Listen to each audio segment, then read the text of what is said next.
उपासक हर समय जुड़ा रहे इष्ट देव से। हमारी कोई भी क्रिया, वार्ता, दृष्टि प्रिया प्रीतम से जुड़ी रहे, विलग ना होने पाए। ये 24 घंटे ध्यान रखने की बात है। हम जुड़े हैं कि नहीं श्यामा श्याम से। कौन सा ऐसा मिनट, कौन सा ऐसा घंटा गया, दिन गया, कौन सी वो घड़ी गई, कौन सी वो रात गई जिसमें हम श्यामा श्याम से जुड़े नहीं रहे। तो धिक्कार है वो मिनट, वो घड़ी, वो पहर, वो दिन, वो रात। विश्वास करो, ये जो लिखा है देवर्षि नारद जी ने, तदर्पिता अखिलाचारिता तद्विस्मरणेन परम व्याकुलते, ये स्थिति हो जाती है। हर समय एक भय रहता है, कहीं मैं प्रभु को भूल न जाऊं, कहीं व्यक्तियों का समुदाय, कहीं कोई क्रिया, कहीं कोई ऐसा घटना परिस्थिति जो मेरे प्रभु का विस्मरण करा दे। ऐसे सावधानी, हर समय सावधानी। जब कहीं वार्ता होती है, किसी विषय पर निष्कर्ष होता है, तो मन की एकाग्रता होती है, उस समय भी भय स्मरण कराता रहता है। हे, ये प्रपंच की वार्ता है, प्रिया प्रीतम को भूलना नहीं है, प्रिया प्रीतम से जुड़े रहकर वार्ता करनी है। ये क्रिया प्रपंच की है, प्रिया प्रीतम से जुड़े रहकर इस क्रिया को करना है। हर समय एक भय, कहीं विस्मरण न हो जाए, उसकी अखंड स्मृति हो जाती है। और जो बेपरवाह है प्रमाद स्थिति को लेकर, भागवती की स्थिति को लेकर बेपरवाही की यहां बात नहीं। प्रमाद हो गया, चिंतन हो गया, नहीं हुआ नहीं हुआ, ऐसा नहीं चलेगा।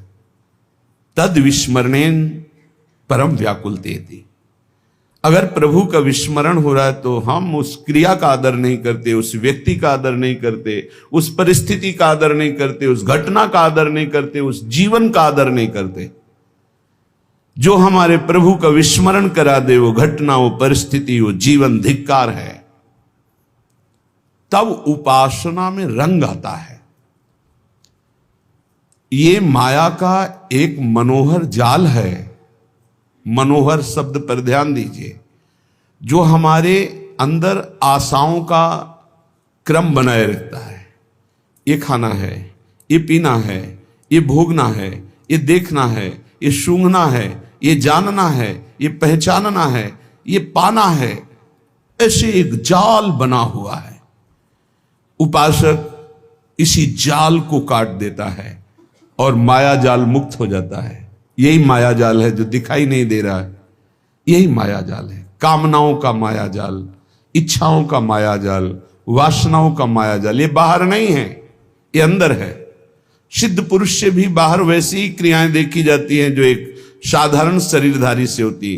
खाना पीना दिनचर्या वैसे ही होती है, पर वो माया मुक्त होता है, इच्छा रहित होता है, कामना रहित होता है, द्वंद्वातीत होता है।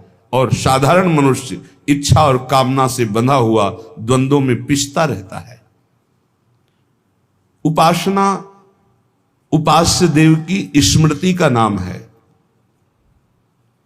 उठते बैठते चलते फिरते खाते पीते हर समय हमारी इस प्रार्थना को मान लीजिए, हर समय हमें प्रियालाल से जुड़े रहना है। ये आप असावधानी अगर जितनी जल्दी मिटा दें तो भगवत साक्षात्कार उतनी जल्दी हो जाए। ये हृदय की बात कह रहा हूं। भगवत साक्षात्कार में दुख मिटाने में एक ही सबसे बड़ी समस्या है, संसार से सुख पाने की लालसा। इसको मिटा दे वही बहादुर, वही महावीर। इस त्रिगुणात्मिका माया पर विजय प्राप्त कर लिया। इच्छा ही माया है, इच्छाओं को रौंद दे, नष्ट कर दे, वही महात्मा, वही भगवत प्राप्ति का अधिकारी हो जाता है। श्रीपाद प्रबोधानंद जी कह रहे हैं, इन इच्छाओं को मिटाओ प्रभु की लीलाओं का गायन करके, प्रभु के नाम कीर्तन से बहुत शांति मिलेगी।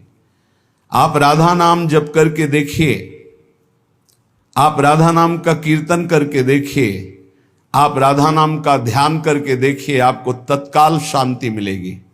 हम ये नहीं कहते कि आप तत्काल धनी हो जाएंगे, आप तत्काल समस्त समस्याओं से मुक्त हो जाएंगे, नहीं, आपको एक परम शीतलता मिलेगी, एक बल मिलेगा, लड़ने का बल मिलेगा, सहने का बल मिलेगा, जीतने का बल मिलेगा, उत्साह मिलेगा, और मंजिल बहुत छोटी लगने लगेगी, जीना आनंद पूर्वक हो जाएगा। नहीं घुट घुट के चिंता और शोक में जीना, ये जीना भी तो क्या जीना, ये जीना क्या जीना, हर समय चिंतन अशांत है, हर समय कामनाएं तप्त कर रही हृदय को, कैसा जीना। हर समय एक आनंद की लहर आवे, अद्भुत सुख। जैसे जैसे हम भगवत मार्ग में चलते हैं वैसे वैसे हमारे अशुभ नष्ट होते हैं। कच्चे अशुभ ऐसे ही नष्ट हो जाते हैं, जो पक्के प्रारब्ध बन करके आए हो थोड़ा भोग देते हैं। हो सकता है आप बड़ी श्रद्धा से वृंदावन आए हो, आपके हाथ पैर में कुछ लग जाए, आप गिर जाओ, कोई हानि हो जाए, कुछ ऐसा हो सकता है। वो आपका बड़ा भारी अशुभ छोटे में निकल रहा है, इसलिए लाभ हो जाए तो जय श्री राधे, और हानि हो जाए तो जय श्री राधे। मन में क्षोभ मत करो, धाम में आया था मेरी जेब कट गई, धाम में आया था मेरे हाथ में फ्रैक्चर हो गया, पैर में फ्रैक्चर हो गया, क्या धाम का लाभ मिला? नहीं, बहुत बड़ा लाभ मिला। कोई बहुत बड़ा महान संकट इतने में कट गया। जया जयोन्नति, यदि तुम यहां आए हो कोई कामना लेकर, उसकी पूर्ति हो जाती, जय हो जाती, या उसकी पूर्ति में सीधे बाधा पहुंच जाती है, तो भी आप समझना कि कोई महामंगल विधान भगवान ने रचा है। दोष दर्शन मत करना। विपन मान अपमान, यदि यहां आए हो कोई तुम्हें सम्मान दे, बढ़िया है, अगर अपमान कर दे तो भी सह जाना। तुल्यः कृष्ण निविष्ट धीर धिवसन वृंदावनम वंद्यताम, जो मान अपमान को, लाभ हानि को, जय पराजय को समान समझ करके श्रीधाम वृंदावन में वास करता है, वो इतना महान पुरुष हो जाता है। श्रीपाद कह रहे हैं कि वंद्यताम, बड़े बड़े देवता उसकी वंदना करते, और मैं भी उसे प्रणाम करता हूं, जो लाभ हानि में, जय पराजय में, सुख दुख में, मान अपमान में समान भाव रखकर वृंदावन वास करता है। कोई ब्रजवासी पीड़ा दे तो उसको गाली नहीं देता, उसका अपमान नहीं करता, किसी भी जीव को यहां मारता नहीं, कष्ट नहीं देता, लताओं को नहीं काटता, वो निश्चित वंद्य हो जाता है। वंद्यताम, जगत बंदनी हो जाता है। दुर्वाच्यानि सहस्रशा परिभवन्नीचैः कृतान् कोटिशो, भक्ष्याच्छादनवास कुट्य मिलना दुखान्यलम कोटिशः। यदि कोई हजार हजार रोज गाली दे हमें, तो भी हम वृंदावन नहीं छोड़ेंगे और सह जाएंगे। देखो, ये आप कहोगे हम क्यों हजार हजार गाली सहेंगे? नहीं सहोगे तो हजार हजार जन्म लो, फिर कष्ट सहो। इतना स्टॉक जमा है, अगर हमें कोई गाली दे के वो स्टॉक खत्म कर देता है तो कितना बढ़िया काम, हमें भोगना नहीं पड़ेगा। उल्टा मत सोचो। जब हमारी बुद्धि पॉजिटिव हो जाएगी तो हमें बहुत आनंद में, हमारे विचार सकारात्मक होने चाहिए, नकारात्मक नहीं होने चाहिए। ये भगवान के धाम में और रोज भजन करते हैं, हमको रोज गाली देता है, तो जरूर हमारे कोई पर्वत जैसे पाप जमा है, उनका रोज नाश किया जा रहा है। इसलिए दुर्वाच्यानि सहस्रशा परिभवन नीचे कृतान कोटिशो, पक्का मानना। सदगुरुदेव भगवान कह रहे थे, एक दिन रोटी मांगने नंदगांव में साथ ही थे, तो एक घर में गए तो एक माई, पता नहीं उसकी लीला होगी, चाहे सास बहू में झगड़ा हुआ हो, अब हमें तो पता नहीं था। राधे श्याम दरवाजे पे बोला, एक आवाज भी दूसरी जोर से बोल दिया, राधे श्याम। अरे वो तो एकदम ऐसे निकली, और फिर सैकड़ों गालियां, जैसे पुरुष गालियां देते ऐसे सैकड़ों गालियां। और गुरुजी मुस्कुरा रहे, गुरुजी की तरफ देखा कि शायद कह दे आ जाओ, और देखा तो मुस्कुरा रहे थे, ऐसे कह रहे थे खड़े रहो। हम खड़े रहे, फिर बोलो, राधे श्याम 2-3 बार बोलने के बाद बुढ़िया निकली, अरे दे रे बाबा रोटी दी, रोटी लेके महाराज जी इतनी गालियां। बोले ये रोटी तुम्हारे को बहुत सुख प्रदान करेगी, भजन में वृद्धि करेगी, और ऐसी जब गालियां मिले तो आनंद मनाओ कि श्री जी ने बड़ी कृपा की। ये देखो नंदगांव की सखियां हैं, ये सारे के सारे पाप नष्ट कर रही गालियां दे करके। एक बार परिक्रमा लगा रहे थे नंदगांव के गुरुजी के साथ, तो एक ब्रजवासिनी कंडा थाप रही थी, खड़ी हुई, देखा, ए बाबा आजा कंडा थपवा दे तो ये बिना परिक्रमा लगाए नंदगांव की परिक्रमा का फल मिल जाएगा। गुरुजी ने कहा चलो चलो थापते चल करके। बोले बिना परिक्रमा के फल देने के लिए तैयार। बोले पक्का दे देगी। जब नजदीक गए तो उनका, अरे बाबा कुछ खाएगा? गुरुजी ने कहा हाँ दे, रुक जा। माठा और रोटी दौड़ के लाई दी और बोल जाओ परिक्रमा जा। कंडा नहीं थपवाए, वह बका बोल ऐसे। बड़े ये ब्रजवासी जन बड़े करुणा में है, सच्ची कहते हैं आपसे, बड़े करुणा में है। इनका प्यार दुलार देखो। हम जिन जिन घरों में जाते रहे, एक दिन ना जाओ तो ऐसे जैसे माँ विकल हो जाती है, ऐसे पूरे बाबा कल आयो ना है, रोटी रखी रही, इंतजार करते रहे, बाबा आयो ना। ब्रजवासियों को कभी कड़ुआ मत बोलो, ब्रजवासियों के चरणों में झुको, ये भगवत पार्षद है। बोले दुर्वाच्यान सहस्त्रसा परिभवन नीचई कृतान कोटिशो। वैसे कहीं भी साधना करो ये सहना पड़ेगा, अगर सहन नहीं किया तो आगे नहीं बढ़ पाओगे, भजन में आगे नहीं बढ़ पाओगे। भजन करने के लिए सहित सहित बाढ़े भगत इग्रे तन गुरुहित गार। भक्ष्याच्छादन वास कुट्य मिलना दुख्यान्नलम कोटिसा। यदि आपको वास की अव्यवस्था है, भोजन की अव्यवस्था है, और कई प्रकार से लोग दुख देते हैं, आप सह जाना, वृंदावन मत छोड़ना, भगवत मार्ग मत छोड़ना। आप देखना इसका परिणाम देखना। कामाद्यैरति पीड़या च मनुष्यो वैकल्यमात्यंतिकम। जब आप भजन मार्ग में चलोगे तो कामादि दोष और बढ़ते हैं, क्योंकि वो परास्त करना चाहते हैं कि निकल रहा है, अब निकल रहा है। भारी पीड़ा प्रदान करते हैं, मन विकल हो जाता है, सहन करने की सामर्थ्य नहीं रह जाती। ऐसी स्थिति में श्री कृष्ण अर्थात प्रिया प्रीतम की विलास भूमि वृंदावन में जो सब कुछ सहते हुए वास करता है, कामादि पीड़ा को, गालियों को, नाना प्रकार की अव्यवस्थाओं को सहते हुए, बोले वो दिव्य वृंदावन को प्राप्त होता है। मैं उसको नमस्कार करता हूं। ये सोढ़ापि वसंत केल विपने कृष्णस्य तेभ्यो नमः। मैं उसे नमः नमस्कार करता हूं जो ऐसे वृंदावन वास करता है, सारे दुखों को सहते हुए। कभी भी भगवत मार्ग में चलने वाले उपासक को तर्क विवाद झगड़ा नहीं करना चाहिए। कोई भगवान के साकार रूप का उपासक है, कोई निराकार रूप का उपासक है, कोई सखा भाव का है, कोई सखी भाव का, कोई गोपी भाव, अलग अलग सब भाव के उपासक है। जाको जैसी लखी परी तैसी गावे सोई। बीथी भगवत मिलन की निश्चय एक न होई। निश्चय एक न होई कहाँ सब पृथक हमारी। श्रुति समृति भागवत साख गीता दय भारी। भूपति सबन समान लखे निज पर जाता को। जाको जैसो भाव सुपोसे तैसो ताको। भगवत मार्ग के उपासक को चाहिए कि किसी से तर्क न करे, किसी से झगड़ा न करे, वाद विवाद न करे। श्री हरि के मिलने के बहुत से मार्ग हैं, और जिसने जैसा मार्ग पकड़ा है भगवान उसको वैसा ही आगे बढ़ा देते हैं। जैसा मार्ग पकड़ लो, निश्चय श्री हरि के मिलने के कोई एक मार्ग नहीं, बहुत से मार्ग, सांख्य योग, ज्ञान, वैराग्य, भक्ति और क्या क्या। श्रीमद् भगवत गीता जी, श्रीमद् भागवत जी में भी कई मार्ग हैं।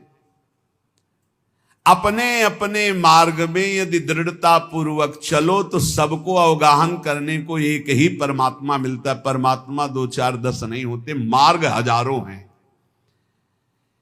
इसलिए जो जिस मार्ग का पथिक हो अपने मार्ग को छोड़े नहीं और दूसरे मार्ग की निंदा न करे। जो चल रहे हैं बढ़िया है, अपने अपने मार्ग में चल रहे हैं। जैसे राजा के लिए पूरी प्रजा अपनी होती है, पर राजा को प्रजा अलग अलग भाव से देखती। कोई अपना मित्र मानता है, कोई अपना प्रीतम मानता है, कोई उनको अपना पति मानता है जो उनकी रानियां हैं, लेकिन वो सबको एक भाव से देखता है। ऐसे ही भगवान के प्रति अलग अलग भाव करके भक्तजन, भगवान सब भक्तों को प्यार करते हैं।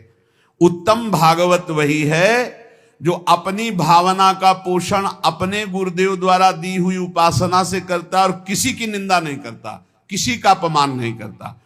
क्यों?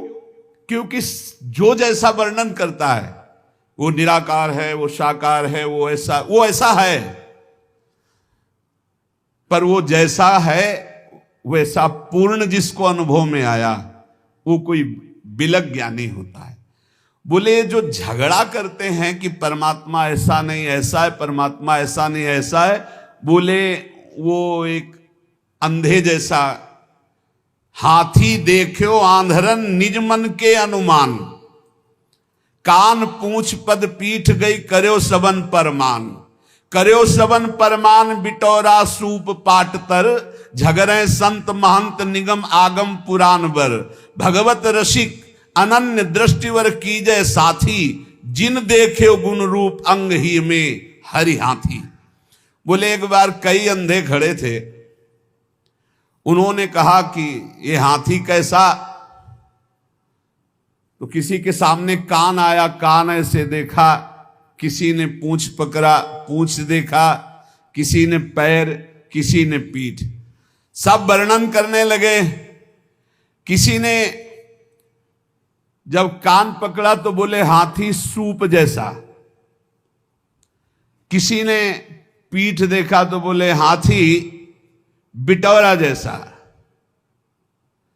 किसी ने जब पैर पकड़े तो बोले खंबे जैसा, बोले हाथी खंबे जैसा, बोले नहीं सूप जैसा।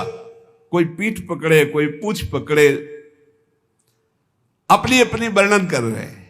कान पूंछ पद पीठ गई कर्यो सबन परमान। हाथी ऐसा, हाथी ऐसा, हाथी ऐसा, सब लड़ रहे थे, झगड़ रहे थे। एक आंख वाला आया और उसने कहा लड़ो मत, तुम में कोई झूठा नहीं, सब सत्य है, क्योंकि तुम संपूर्ण हाथी नहीं देख पा रहे हो। तुमने केवल हाथी का कान पकड़ा, तुमने हाथी की पीठ पकड़ी, तुमने हाथी की पूंछ पकड़ी, तुमने हाथी का पैर पकड़ा। हम देख पा रहे हैं, तुम जितना वर्णन कर रहे हो सब हाथी के अंगों का वर्णन कर रहे हो, पूरा हाथी नहीं देखा। ऐसे ही कोई निर्गुण, कोई सगुण, कोई इतना, कोई उतना, जो झगड़ रहे हैं वो एक अंग को देखा, पूरा नहीं देखा।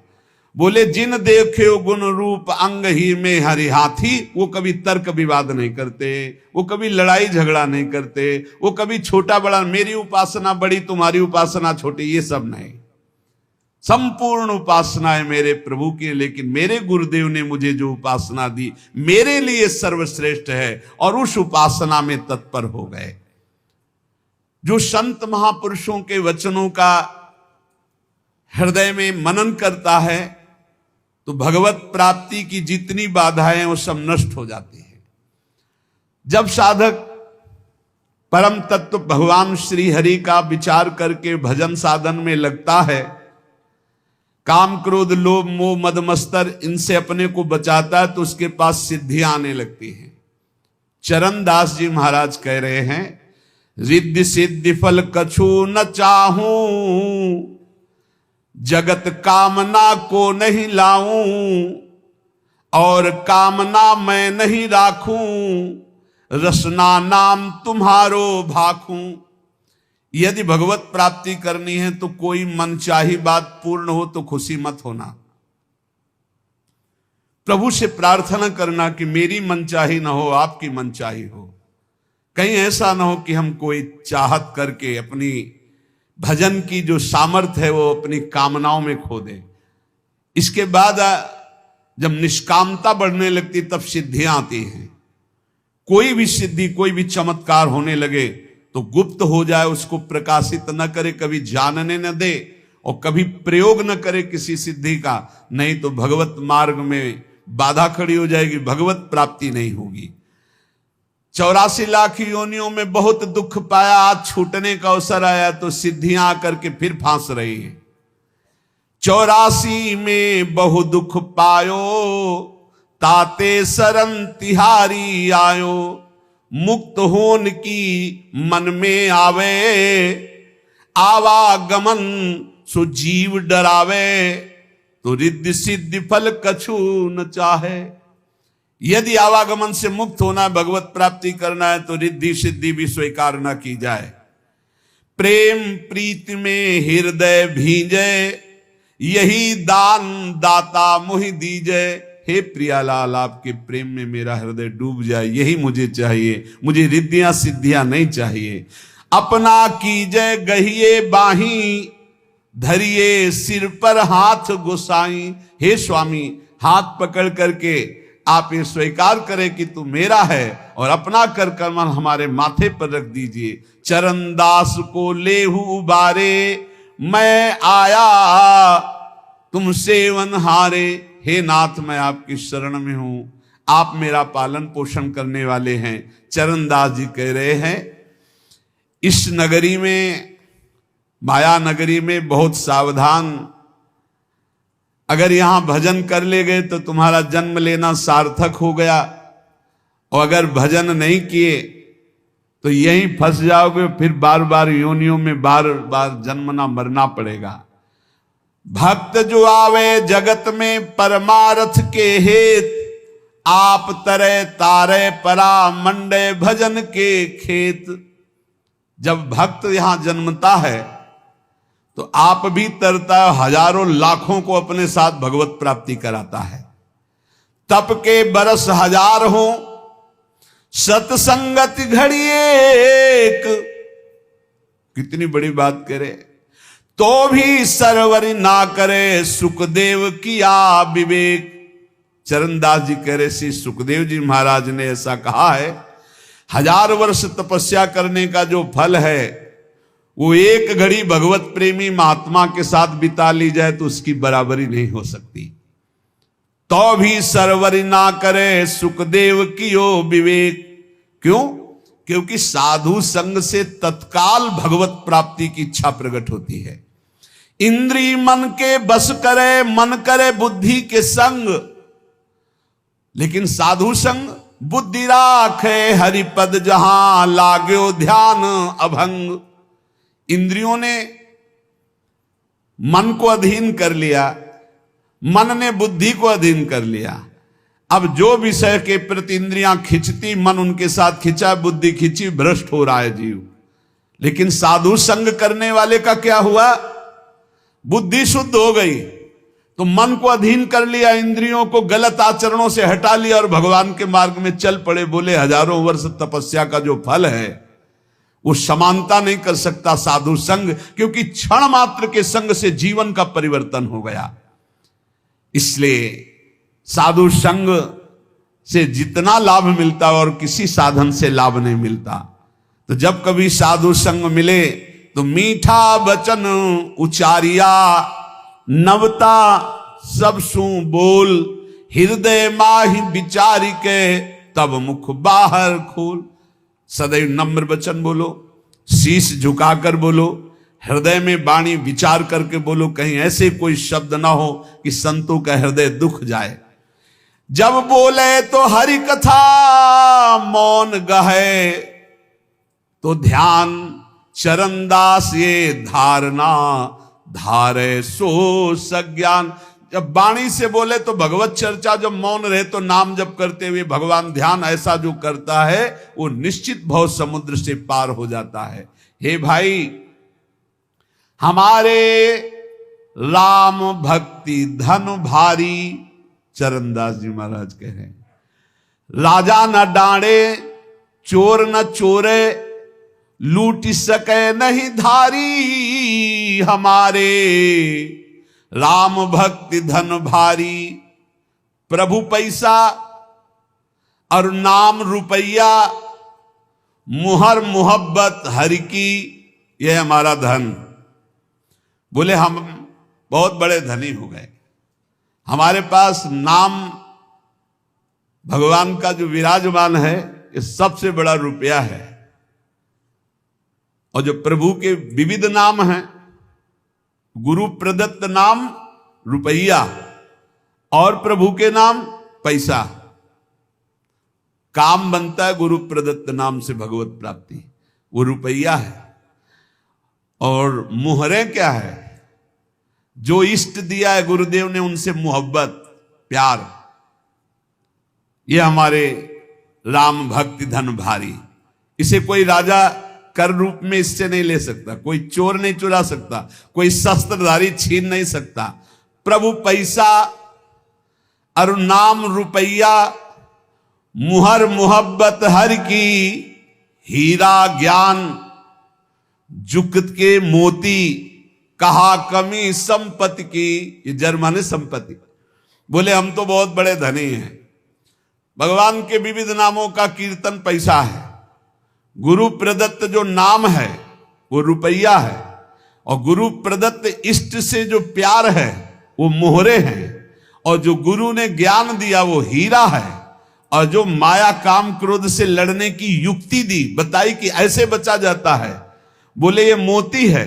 बोले बोलो हमारे पास किस संपत्ति की कमी है? प्रभु पैसा और नाम रुपया, मुहर मोहब्बत हर की, हीरा ज्ञान जुगत के मोती, कहा कमी है जर की। जर माने संपत्ति। सोना सील भंडार भरे हैं, रूपा रूप अपारा। बोले हमारे पास बहुत बड़ा सोना है। क्या? शील, सदाचार, परम पवित्र स्वभाव, जितेंद्रियता, आचरण में पवित्रता, ये सब सोना है। और प्रभु के रूप ध्यान में बोले अपार संपत्ति है।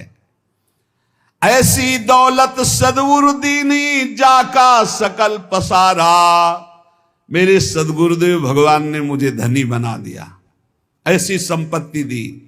प्रभु पैसा नाम रुपया, मोहर मोहब्बत हरि की, हीरा ज्ञान जुक्ति के मोती, कहा कमी है जर की। सोना सील भंडार भरे हैं, रूपा रूप अपारा। ऐसी दौलत सदगुरु दीन्ही, जाका सकल पसारा। बांटो बहुत घटे नहीं कबहू, दिन दिन ड्योढ़ी ड्योढ़ी।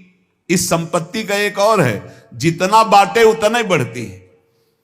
खूब नाम कीर्तन करो, खूब दूसरों के मंगल की भावना करो। ये जो मैं भजन करता हूं इससे सबका मंगल हो, तो और ड्योढ़ा लौट करके आ जाएगी। पर हिम्मत वाला ही कर सकता है। अपना भजन दूसरों को दें, सबका मंगल हो। सर्वे भवन्तु सुखिना, सर्वे संत निरामया, सर्वे भद्राण। बहुत जल्दी आनंद आ जाएगा। हिम्मत करो, भजन करके सबका मंगल चाहो। जिसे दुखी देखो, जाओ इसका दुख दूर हो जाए, भगवान इसका मंगल करें। उससे मत कुछ बोलो, अंदर ही अंदर वो लौट कर भजन आपके पास दुगना आ जाएगा। पर सच्चाई से, उससे कोई स्वार्थ का संबंध ना हो। बोले ऐसी दौलत सदगुरु दीनी, जाका सकल पसारा। तो बांटो बहुत घटे नहीं कबहू, दिन दिन ड्योढ़ी ड्योढ़ी। और चोखा माल द्रव्यतनी का, बट्टा लगे न कौड़ी। इसका कभी नाश नहीं होता। अच्छा, इसमें लौकिक संपत्ति की कोई गुंजाइश नहीं है कि भाई रुपया हो तभी ये कमाया जा सकता है। ये तो फ्री है, सदगुरु की कृपा से मिला हुआ अपार अमूल्य धन है। साह गुरु सुखदेव विराजे, चरण दास बन जोटा। मिली मिली रंग भूप होई बैठे, कबौ न आवे टोटा। बड़े बड़े गरीब जब इस मार्ग में आए और भगवान का भजन किया तो अपार धन संपत्तिवान बन गए। अर्थात ठाकुर जी उनकी संपत्ति, ठाकुर जी उनका वैभव बन गए, और सदा सदा के लिए दरिद्रता और गरीबी मिट गई। इसलिए हमारे राम भक्ति धन भारी। साधो आओ हिल मिली हर जस गावें, प्रेम भक्ति की रीति समुझ कर हित सो राम रिझावें। मिलकर के कीर्तन करने से बहुत जल्दी भगवान प्रसन्न होते हैं। चार लोग मिलकर जब कीर्तन करते हैं, पद गायन करते हैं, कलौ संघो शक्ति, इससे बहुत बड़ी सामर्थ्य प्रकट होती है। जहां जहां नाम का कीर्तन का प्रभाव जहां जहां तक आवाज जाती वहां वहां तक के सब पाप नष्ट होते। इसलिए हमने प्रार्थना की सब जनों से कि आप अपने घरों में 15-20 मिनट ही सही, 10 मिनट ही सही, कीर्तन जरूर करो। नाम जप तो करते ही हैं, जो जो नियम गुरुजनों ने दिया है वो कर, पर कीर्तन जरूर करो। कीर्तन का बहुत बड़ा प्रभाव है। जो जो कान में नाम सुन पाएगा उसका भी पाप नष्ट हो जाएगा, श्रद्धा हो या ना हो। वो अश्रद्धा से सुने कि ये लोग क्या मजीरा ढोलक बजाते रहते हैं, राधा राधा कहते हैं, वो भले किसी भी भाव से उसके कान में जाएगा, उसका मंगल होगा। गोविंद के कौतुक गुण लीला ताको ध्यान लगावे, सेवा सुमिरन बंदन अर्चन नौधा सो चित लावे। आप क्या समझते हो? भगवत चर्चा, भगवान नाम कीर्तन करने वालों के घर के पशु भी भगवान को प्राप्त हो जाते। जैसे कुत्ता दरवाजे पे बैठा है, पशु पक्षी हैं, उनके कान में नाम कीर्तन पड़ रहा है, उनको पता नहीं, पर उनका मंगल हो जाता है। जो भगवान की लीला कथा गाते हैं, भगवान का नाम कीर्तन करते हैं, भगवान की सेवा अर्चना वंदना दास्य भक्ति आदि नौधा करते हैं, वो निश्चित भगवान के कृपा पात्र बन करके भगवान की प्राप्ति करते हैं। इसलिए ज्यादा समय नहीं रह गया, कल के लिए भजन को मत टालो। समझो रे भाई लोगो, समझो रे, अरे हिया नहीं रहना, करना अंत पयाना। ये भाई मरना है, जाना है, यहां से पक्का जाना है। और खास बात यह है जाने की कि फिर हमको इस मनुष्य योनि में नहीं आना है। मनुष्य योनि में भगवान कृपा करके भेज दे तो उनकी बात अलग है, क्योंकि मनुष्य जन्म मिलने के बाद यदि हमने भगवत प्राप्ति नहीं की, अगर हम थोड़ा भी भजन किए हैं तो चांस है। देवर्षि नारद जी ने वर्णन किया है कि जो थोड़ा भी निष्काम धर्म या भजन कर लेता है, अच्युत भावना से युक्त होकर, उसका भजन पूरा नहीं हुआ, शरीर छूटा, तो फिर वो अच्छे कुलों में जन्म लेगा और उसको अवसर मिलेगा भजन करने का। लेकिन जिसने भजन किया ही नहीं तो दोबारा मनुष्य जन्म नहीं मिलेगा। पशु पक्षियों के जन्म, और कैसी हालत है पशु पक्षियों की। अब सोचो ऐसी गर्मी में जब आप फ्रिज से निकाल के जल पीते हैं, कैसा लगता है? और उनके लिए पानी की व्यवस्था क्या है? अब यमुना जी सब जाके थोड़ी पी सकते हैं, ऐसे पशु पक्षी हैं जो नहीं जा सकते। एक दूसरे को प्राणों का भय है, छोटी छोटी जैसे गिलहरी हैं और भी पशु पक्षी। हमें लगता है सबको अपनी अपनी बालकनी में या अपने कहीं ऐसे जल की व्यवस्था करनी चाहिए। सब समूह मिलकर के 2-4 घरों के बीच में एक ऐसी नाली बनानी चाहिए जिसमें शीतल जल भरा हो, गौएं आकर के और पशु पक्षी बंदर आकर जल पिए। बड़ा पुण्य होगा, बड़ा मंगल होगा, ये करना चाहिए। छोटे छोटे पात्रों में आसपास ऐसी जगह जल रख दे जहां कोई भी पशु पक्षी आकर प्यास बुझा ले। मनुष्य जीवन मिला है, थोड़ी सेवा कर लो। ज्यादा नहीं, 10 रुपए का दाना लेकर ऐसे डाल दो पक्षियों के चुनने के लिए। एक मिट्टी का पात्र से ला के पानी भर के रख दो, उतने से बहुत बड़ी सेवा हो। 10 पक्षी छक गए तो 10 परमहंसों को पवा दिया आपने। अरे सोचो, हम देखते हैं जैसे जहां जहां जल रखवाए ना, तो कबूतर जैसे आते हैं ना, ऐसे ऐसे जब स्नान करो, फ्रिज का पानी डलवा के रखते हैं, तो जब उसमें ऐसे ऐसे स्नान करते तो हृदय शीतल। वो खूब खेलते हैं उसमें, बड़े रज के पात्र हैं, पानी भरा है उसमें, आते खूब खेलते, गर्मी से बड़ा आनंद है। इनमें भगवान विराजमान है। ये वृंदावन के पशु पक्षी है। इसलिए भाई यहां नहीं रहना, यहां से जाना तो कुछ करके जाना, दूसरों की सेवा करके, भगवत प्राप्ति के लिए भजन करके। पर मोह कुटुंब के अवसर खोयो, हरि की सुधि बिसराई, और दिन में धंधा रैन नींद में ऐसे आयु गंवाई। किसी को चिंता नहीं है आगे की, बस वर्तमान की चिंता है। वर्तमान को भोगने को मिले, खाने पे दिन भर बैल की तरह कमाए, रात में भोगे सो गए, कोई